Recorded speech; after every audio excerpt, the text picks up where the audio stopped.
রবিবার থেকেই আবেদন করতে পারবেন যুব সাথী প্রকল্পে।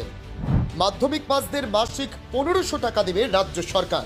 কিভাবে ডাউনলোড করবেন যুব সাথীর ফর্ম, কোন কোন ফর্ম লাগবে জানেন?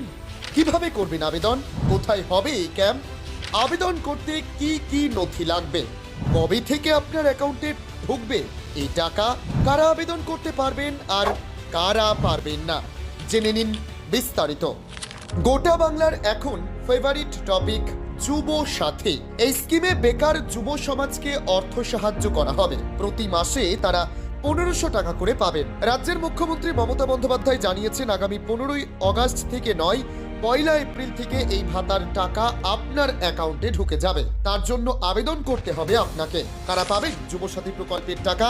মুখ্যমন্ত্রী জানান, মাধ্যমিক পাশের পর 21 থেকে 40 বছর বয়সী যুব সাথী প্রকল্পের টাকা পাবে। রাজ্য